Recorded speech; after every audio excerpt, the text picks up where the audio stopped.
Hello and welcome. Today I'm adding Gherbert Groundhog in Save the Date to my ever-growing list where I rank every Evercade game ever. At present the game is part of the Game of the Month programme for the Evercade. So if you have an Evercade VS, VSR, EXP or EXPR or the Alpha, then you can play it for free during the month of June 2026, on the off chance someone is watching this video some point in the future. It will be released onto a cartridge which will be Indie Heroes 5 at some point in 2027, probably in February that year. At the time of recording this, the game was released as Game of the Month yesterday, and rather than just do an announcement video or something covering it, well, I finished the game already, so I figure I might as well add it to my ranking list. Gherbert the Groundhog in Save the Date was developed for the ZX Spectrum in 2022 using Jonathan Caldwell's multi-platform arcade game designer, which we found on itch.io. It's a game making engine that I have dabbled with, but I'm yet to finish anything with it because I haven't finished any games and I keep procrastinating.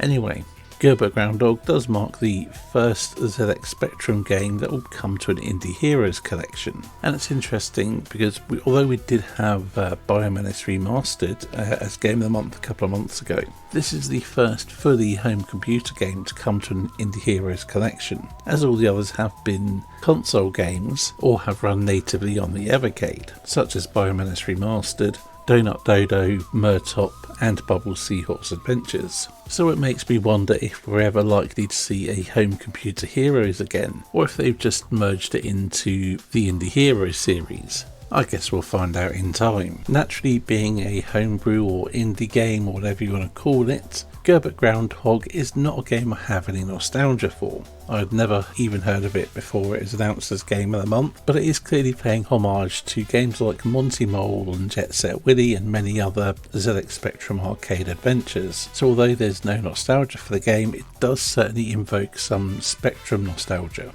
Story. Naturally, you play as Gherbert Groundhog, and as the title would suggest, you're trying to save the date. Because Gherbert has a date arranged for 8 PM that day, and it's 7:15 in the morning, and Gherbert, I suppose, woke up to find that his neighbours had broken in and stolen various items which he was relying on for his date to go well so he could get lucky. So Gherbert must track down the 18 missing objects, return them to his den, and hope to, save his date and increasing his chances of getting lucky. Graphics. It very much looks like a typical arcade adventure from the both fairly early days of the ZX Spectrum. Lots of small sprites, very bright, high contrast style colours, and it's a fixed screen platformy type thing. It has a look that instantly screams Spectrum, and chances are you'll either love that or hate it. But it certainly looks a lot like the games that it's trying to homage, and there's plenty of attribute clash or colour clash, whatever you want to call it, which is a hallmark of the Spectrum.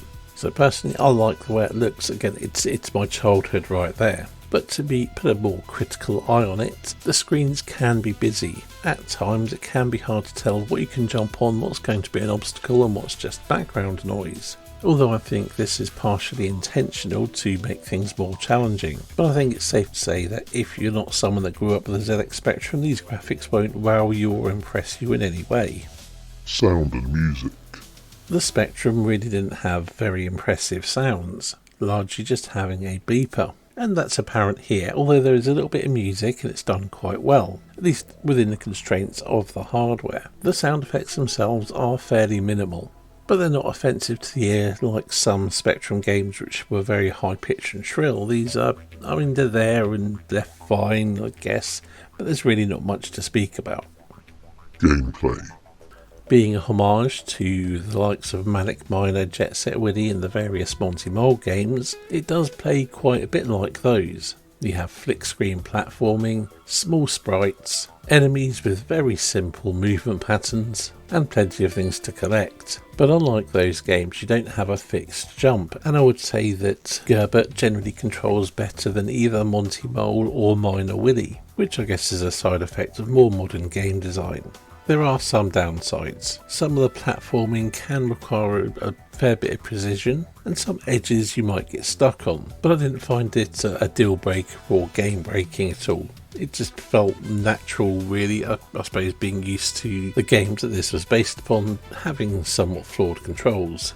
Anyway, you control Gherbert as he goes exploring to get all these stolen items and retrieving them, which you have to do one at a time. So once you've found an item, you have to go and return it to Gherbert's spatula pad, which can result in quite a lot of backing and forthing, and your mileage on that might vary. But here's the thing, the game is actually quite short, as many of these games were back in the day. They had quite tight memory constraints. So all that backing and forthing will allow you to master each individual room and learn the map, and you'll need to, as that time limit disappears quite quickly, and it really doesn't allow for much in the way of mistakes if you want to be able to beat the game within the time limit. Overall opinion. Now I fully realise some of this is Spectrum nostalgia, but I like this game, and I know a number of other people are enjoying it as well, but I don't think it's going to appeal to everyone. First of all, you've got the whole Spectrum graphics and sound, which might be a turn off for many. Then you have the non-linear exploration, item collection and back and forthing, and that might put others off. But if it's a game type that appeals to you, or if you have nostalgia for the Spectrum and these types of games, I think you'll find a lot to like with it. It's not an overly long game, but it might take you a little while to learn the map and actually putting off beating it properly. That's generally how these things were on the Spectrum, although I can safely say that Gherbert's is much more forgiving than games like Monty Mole and Manic Miner. Ranking.